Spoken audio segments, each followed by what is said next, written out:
하나님의 말씀을 봉독하겠습니다. 요한복음 4장 1절에서 26절까지의 말씀입니다.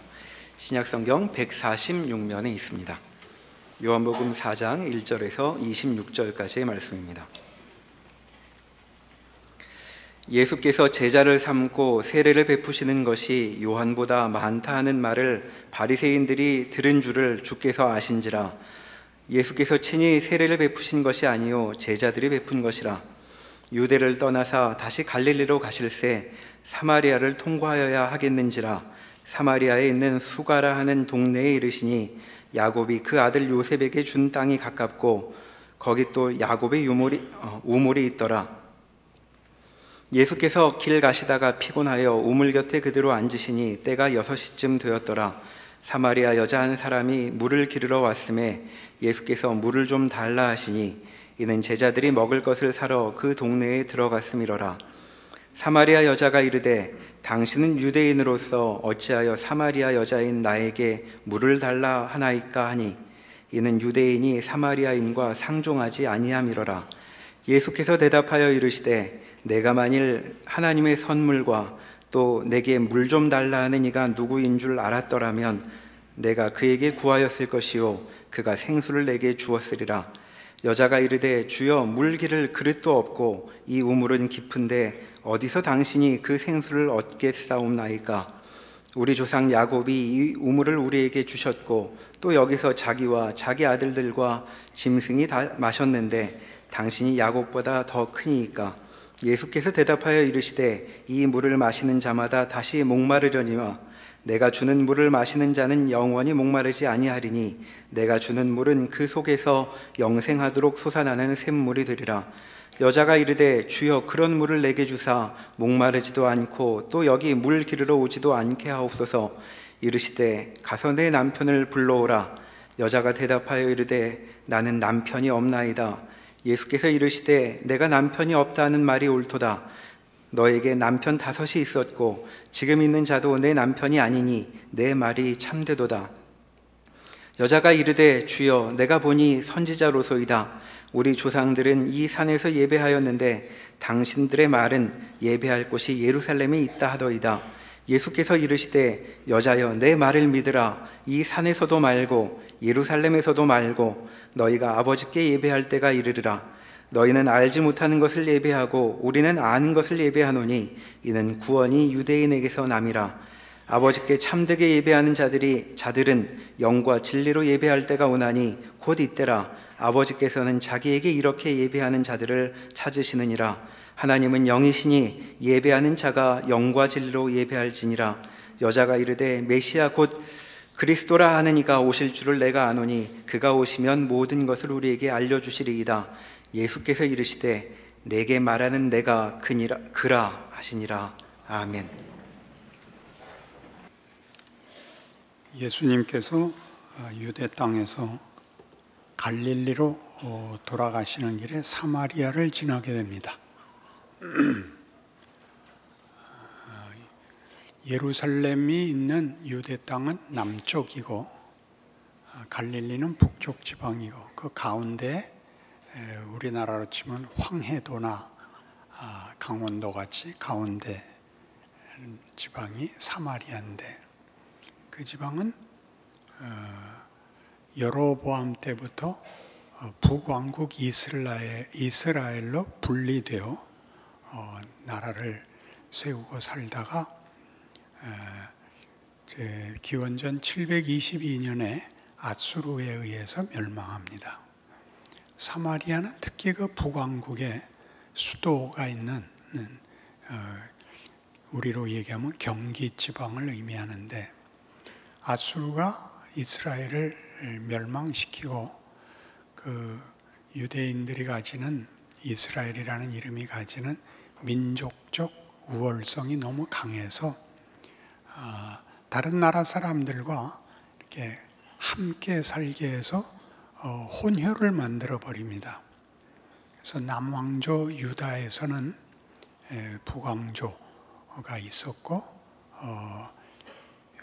민족의 순결성을 지키지 못했다고 사마리아 사람들을 업신 여기고 갈릴리로 갈 일이 있으면 이렇게 우회해서 돌아가곤 했던 곳입니다.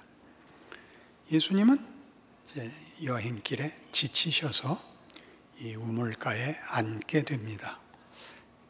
6시에 한 여인이 물을 길러 옵니다. 유대인들의 시간은 우리로 얘기하면 6시부터, 새벽 6시부터 시작해서 7시가 1시입니다. 그렇게 해서 6시는 정오, 한낮이죠. 한낮에 물을 길러 왔다는 것은 거기 뜨거운 사막기후 속에서 남의 눈을 피해야 되는 그런 처지와 약자의 지위를 말하고 있습니다. 그 여인이 물을 길러 오자 예수님이 이렇게 말을 겁니다. 여러분들이 읽으시는 걸 너무 성경의 표현들이 그 진솔한 내용이 무언지를 이해시키기 위해서 약간 더 과장해서 말씀드리려고 합니다. 이런 땐 영어 표현이 좋은데, Madam, please give me a favor. 그런 겁니다. 여인이요, 내게 물 한 잔만 주시겠습니까? 아주 낮고 겸손하게 부탁을 합니다. 그러자 그 예법에 맞지 않게 여인은 대단히 날카롭고 퉁명스럽게 반응합니다. 당신은 유대인이지 않소? 늘 잘난 척하고 우리를 사람 취급도 안 하더니 오늘은 웬일이십니까? 이렇게 대꾸를 했습니다. 그러자 뜻밖의 예수님이 내가 물을 너에게 달라고 했지만 내가 누군지 알았다면 내가 벌떡 뛰어와서, 벌떡 뛰어오진 않죠. 펄쩍 뛰고 내 앞에 무릎을 꿇고 내게 네 소원을 말했을 것이다. 그러면 내가 네 소원도 들어주고 생수도 주었을 것이다. 아니, 자기 물도 목마른데 물 한 그릇도 못 떠먹는 주제에 무슨 생수를 주신다고요? 이 우물은 우리 조상 야곱이 판 거예요. 야곱이 이 우물을 파서 지난 2000년 동안 그의 후손들이 이 물로 먹고 살고 가축들을 길렀고 우리도 그러고 있습니다. 당신이 야곱보다 더 낫단 말이에요. 그러자 예수님이 이렇게 대답하시죠. 이 물을 먹는 사람은 또 목마를 것이다. 그래서 또 물을 길러 와야 할 것이다. 그러나 내가 주는 물은 속에서 영생하도록 솟아나는 샘이 될 것이다. 그러자 여자가 이렇게 빈정거립니다. 그러면 좋겠네요. 목마를 필요도 없고 물 들어오지 않아도 되겠네요. 그러자 예수님이 너는 전혀 이 대화에 진정성이 없구나. 네 남편을 데려와라. 이렇게 되는 겁니다. 그래서 여자가 탁 쏘죠. 남편 같은 거 없어요? 이렇게 된 겁니다. 상황이 훨씬 이해가 되시죠? 성경을 읽으면 밤낮 아름답고 좋은 얘기만 나오지 않습니다. 험악한 현실이 나옵니다. 남편 같은 거 없어요. 그러자 예수님이 그 말을 잘 받아내십니다. 너 정직하구나. 너 남자 5이나 거쳤지? 그리고 지금 있는 것도 남편이라고 말할 수 없지. 네 고통을 안다. 그래서 제가 놀랬죠. 아이고, 선지자셨군요. 우리가 유대인들은 예루살렘 성전에서 예배를 해야 된다고 그러는데 저희는 이 그리심산에다가 제단을 쌓고 예배를 드렸는데 그게 잘못된 것이었을까요? 우리가 이렇게 힘들게 살고 제가 이 모양 이 꼴이 된 건 그게 잘못이었을까요? 그러면 이제 바쁘게 핑계를 대고 변명을 합니다. 그러자 주께서 여인아, 이 산에서도 말고 저 산에서도 필요 없다.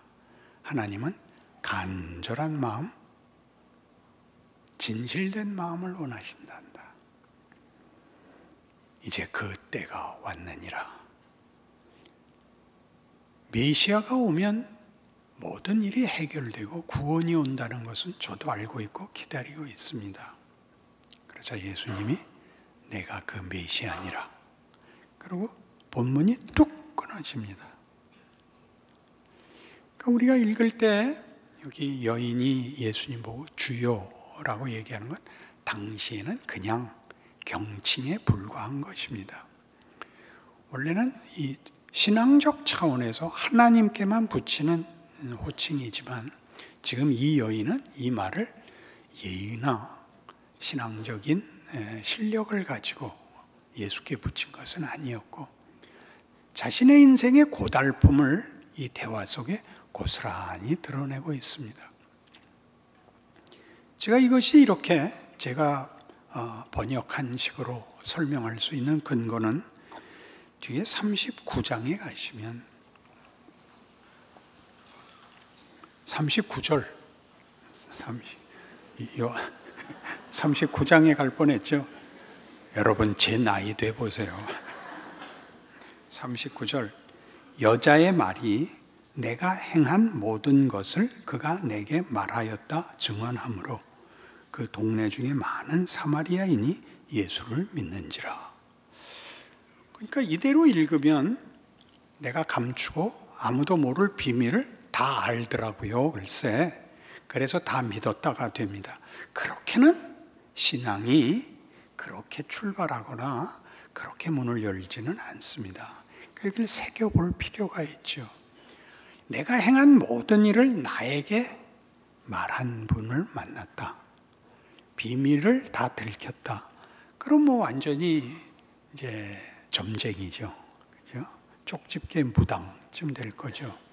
여기서 말하는 이 뜻은 내 모든 고통, 누구에게 말할 수 없는 내 현실을 내게 공감하고 따뜻하게 들어준 분을 만났다. 그런 뜻입니다. 그건 아무 데도 힌트가 없죠. 그러나 이 사건의 중요한 이렇게 해석할 수 있는 힌트가 뭐냐면 여기에는 기적이 없습니다. 이 사건에는 하나님의 어떤 초월적인 개입을 하시지 않습니다. 예수님의 발언에도 그렇습니다.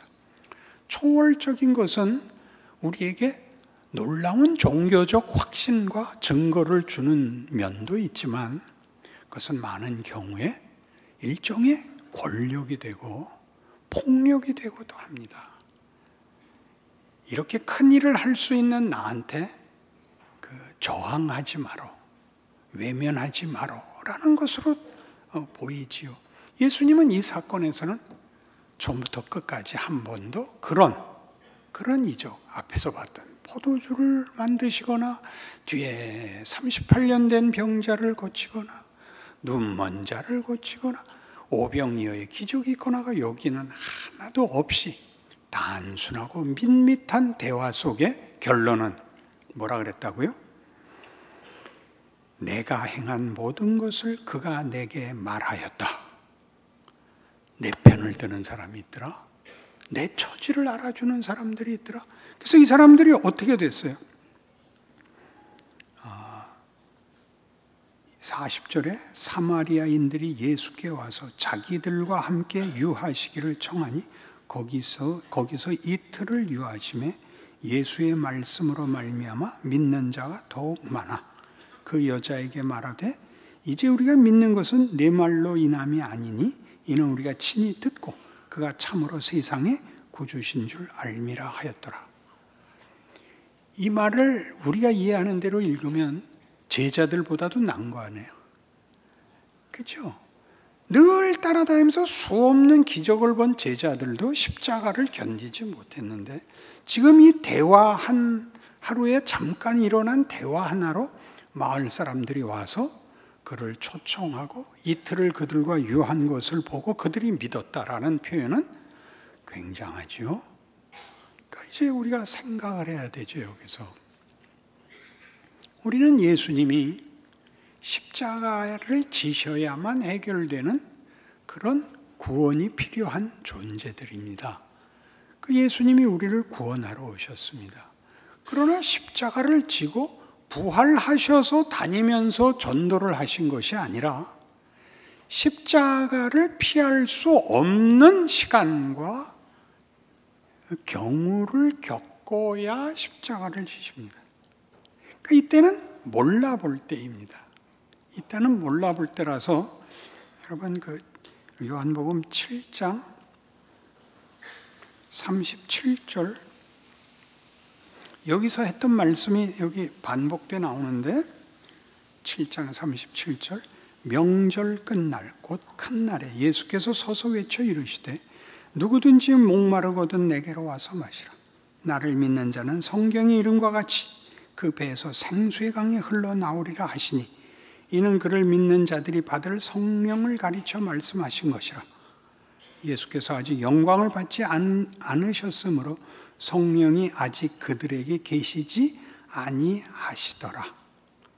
얼마나 굉장해요. 이땐 믿을 수가 없었다고요. 우리의 실력이 없어서가 아니라 눈이 벗겨지고 새롭게 거듭나지 않고는 그가 누군지, 우리가 누군지, 우리에게 뭐가 필요한지, 십자가가 뭔지 알 수 없었다고요. 그걸 지금 여기서 하고 있잖아요. 그러니까 가장 중요한 건 이거지요.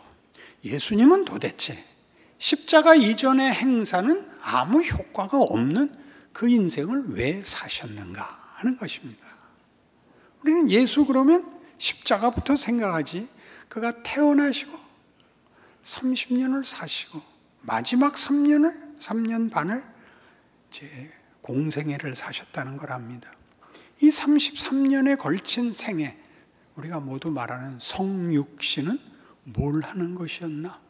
왜 필요한가 하는 것입니다.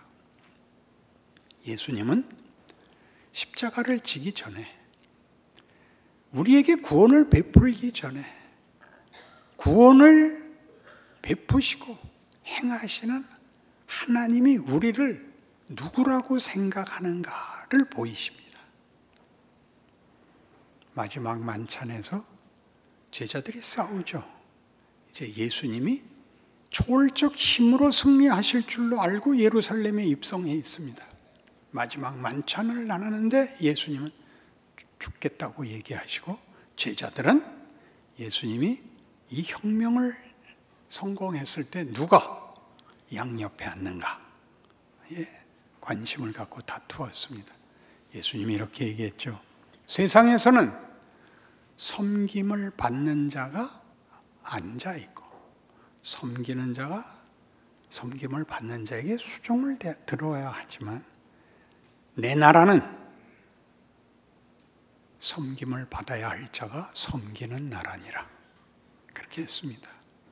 그래서 예수님은 오셔서 구원을 베풀고 봤지, 알았지 하고 섬기는 것이 아니라 하나도 모르고 자기들이 누군지, 어떤 형편에 있는지, 자신들의 운명에 대한 아무런 해답도 갖지 않은, 그래서 예수님을 몰라보는 조건에서 3년 반을 섬기고 30년은 살아서 우리와 동일한 자리에 내려와 우리의 처지, 우리의 현실을 공감하십니다. 함께 하시고 거기 함께 거하십니다. 그러니 우리가 다 외우면서 좋아하는 이 성경 구절을 새삼스럽게 생각해 봐야 됩니다. 수고하고 무거운 짐진 자들아 다 내게로 오라. 내가 너희를 쉬게 하리라. 어떻게요? 나는 마음이 온유하고 겸손하니 내 멍에를 메고 내게 배우라. 그리하면 너희 마음이 쉼을 얻으리니 이는 내 멍에는 쉽고 내 짐은 가벼움이라. 만만치 않죠. 우리는 금방 예수님 발 앞에 가서 엎드리면 마음의 평화가 올 줄로 생각하죠.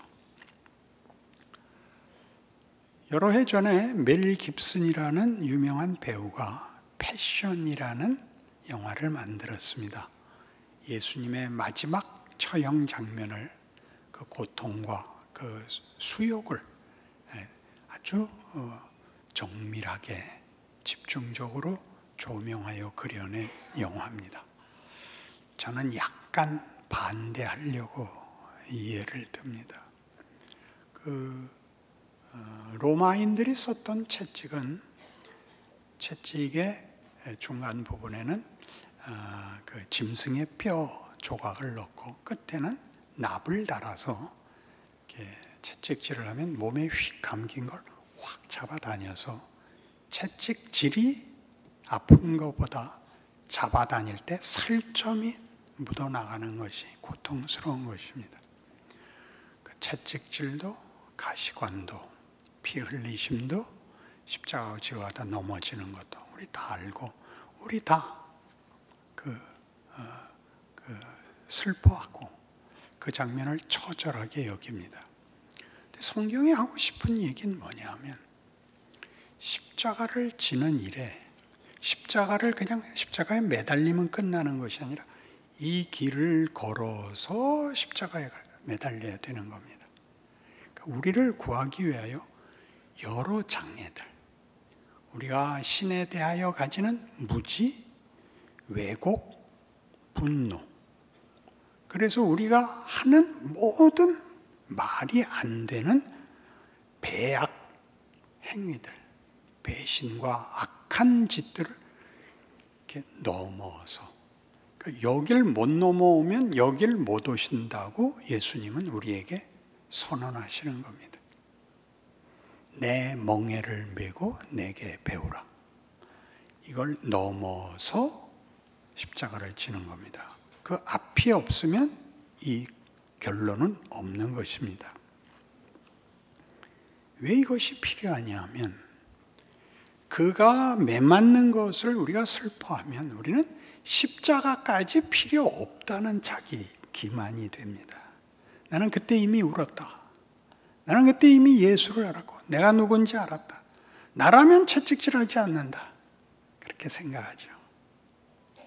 이건 어떤 문제가 되냐면 우리 인생이 성육신의 연장이라는 말을 이해하는데 대단히 중요한 거침돌이 됩니다.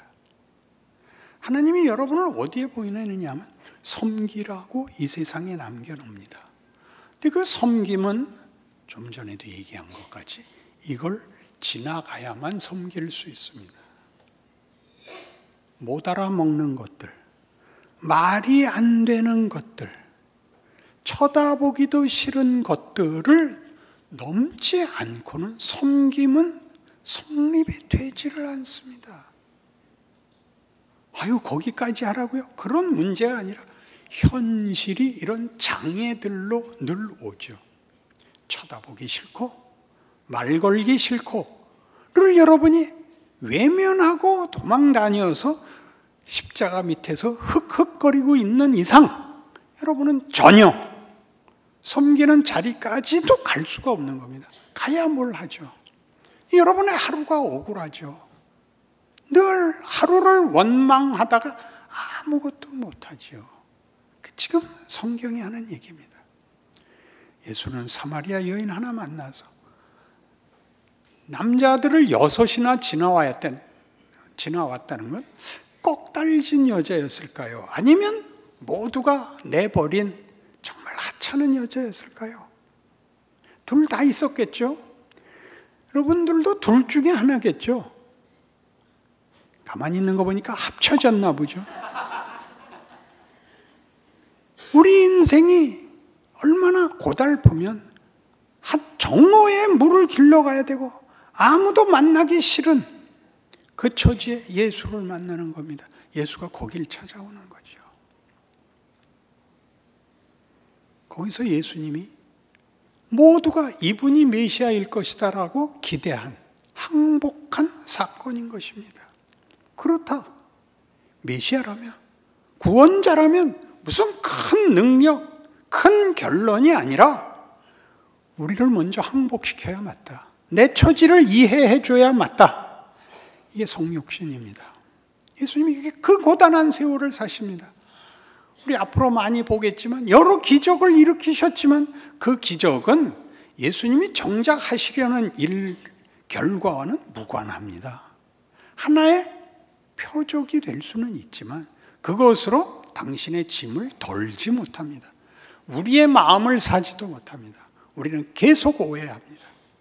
계속 오해해서 마지막 예루살렘 입성마저도 그 큰 능력들, 어떤 능력들? 죽은 자를 살리고 바다를 잠잠케 하고 오병이어의 기적으로 세상 권력을 이겨 원수들을 쳐엎고 승리가 있으리라고 기대를 합니다.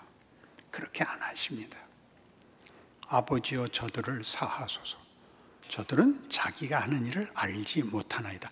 여태껏 그 알지 못하는 그 시간을 예수님은 섬깁니다. 모든 경우에 당신이 해줄 수 있는 것을 다 해줍니다. 위로하시고 따뜻하고 나는 마음이 온유하고 겸손하니입니다. 그러니 수가 여인과 예수님의 만남은 우리에게 뭐가 되는 걸까요? 우리가 넘어가야 되는 어떤 장애들이죠. 현실성과 신앙의 구체성을 위하여 당연히 받아들여야 하는 우리로서는 참기 힘들고 원치 않는 장애물들이죠. 그 속으로 들어가지 않고서야 어찌 복음을 전할 수 있으며 예수를 믿는다는 말을 할 수 있겠습니까? 아니, 그 말 하라고 우리가 여기 남아있는 겁니다. 하필 한국 땅에 와서 어느 기도원 가면 계속 기도를 그렇게 시켜요. 우리나라를 독일같이 만들어 주시옵소서. 우리나라를 미국이 되게 해 주시옵소서. 우리나라를 카나다 되게 해 주시옵소서. 얼마나 개뿔도 모르는 기도원이 예수님이 이 땅에 오셔서 성육신 33년의 생애를 우리의 처지, 우리의 자리에 들어와 섬기셨다는 걸 기억한다면 우리의 존재와 우리 각각의 경우는 대단히 특별한 것이 될 것입니다. 여러분들은 여러분의 책임을 아무에게도 넘길 수 없습니다. 우리 이 길을 가야 됩니다. 이 비명이 나올 때까지 나의 하나님, 나의 하나님, 어찌하여 나를 버리시나이까? 굉장하지요? 기도하십시다. 하나님 아버지, 믿음이란 오늘 하루 하나님이 나와 함께 하시고 나의 처지로 하나님이 영광 받으신다는 것을 기억하는 것입니다. 우리는 우리 자신과 우리의 형편에 대하여 아무것도 불평할 것이 없습니다.